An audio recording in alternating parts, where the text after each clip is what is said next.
students, welcome to DKMax Tutorial Center. இப்போ நம்ம பார்க்க போகிறது 10th CBSE Maxல சாப்டர் 1ல் எக்ஸசைஸ் 1.2ல் மூணாவது சம்மில் ஃபஸ்ட்டு சப்டிவிஷன் பார்க்க போகிறோம்ப்பா. அதாவது மூணாவது சம் என்னென்னா prove that the following R irrational.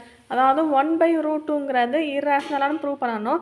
So first subdivision 1/√2 இர்ரேஷனலானு பார்ப்போம். வாங்க சம் எப்படி பண்ணலான்னு பார்க்கலாம். ஸோ இங்கே கொஸ்டினில் வந்து கொடுத்துருக்காங்கப்பா, ப்ரூவ் தட் 1/√2 இஸ் இர்ரேஷனலான்னு கேட்டிருக்காங்க.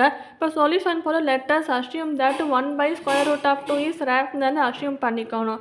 ஸோ 1/√2 ரேஷனல் நம்மளால் அஸ்யூம் பண்ணிக்கணும். கொஸ்டினில் இர்ரேஷனல் கொடுத்துருக்காங்க, நம்ம ரேஷனல் அஸ்யூம் பண்ணிக்கணும்.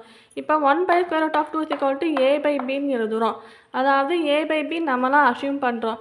இப்போ since a and b are integer, a and b are coprime. ஏயும் b இன்டீஜர்ஸை அஸ்யூம் பண்ணுறோம். அதே மாதிரி a and b கோப்ரைம்னு சொல்கிறோம். கோப்ரைம்னா நான் ஏற்கனவே சொல்லியிருக்கேன் முதல் சம்மில் HCF வந்து 1 மட்டும்தான் வரணும். அதாவது ஏக்கும் பிக்கும் காமனாக HCF 1 மட்டும்தான் இருக்கணும். அதுதான் கோப்ரைம்.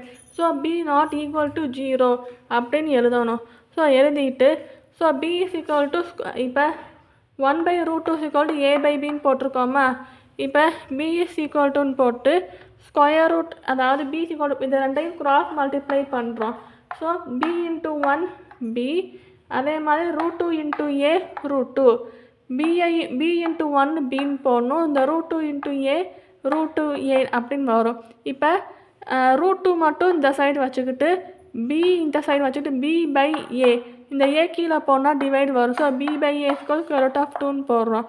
இப்போ b/a இஸ் ரேஷ்னல். அதாவது b/aங்கிறது ரேஷ்னல் நம்பர் நமக்கு தெரியும். ஏன்னா இங்கே என்ன எழுதியிருக்கோம், a and b ஆர் இன்டீஜர்ஸ்னு எழுதியிருக்கோம். இன்டீஜர்ஸ் எல்லாமே ரேஷ்னல் நம்பராக தான் இருக்கும். பட் we know that நமக்கு தெரியும் ஸ்கொயர் ரூட் ஆஃப் 2 இஸ் இர்ரேஷ்னல்னு தெரியும் நமக்கு. ஸோ √2 வந்து இர்ரேஷ்னல்னு தெரியும் நமக்கு. அதனால தான் அவர் அசம்ஷன் இஸ் ராங். நமக்கு √2 வந்து இர்ரேஷ்னல்னு தெரியும். ஆனால் b/a நமக்கு வந்து ரேஷ்னல்னு வந்திருக்கு.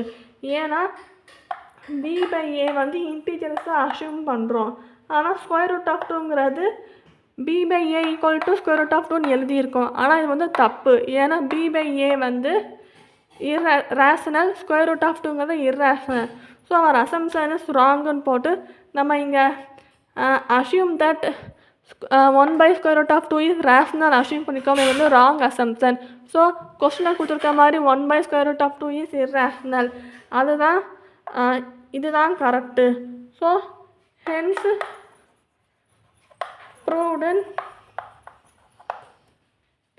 ப்ரூவ்டுன்னு எழுதிடணும். சாரிப்பா, நான் நீட்டாக எழுத முடியல, இன்னொருத்தர நீட்டாக எழுதுறேன். ஹென்ஸ் ப்ரூவ்டுன்னு எழுதிடணும். ஸோ இதுதான்ப்பா answer. Thank you so much for வாட்சிங் கைஸ்.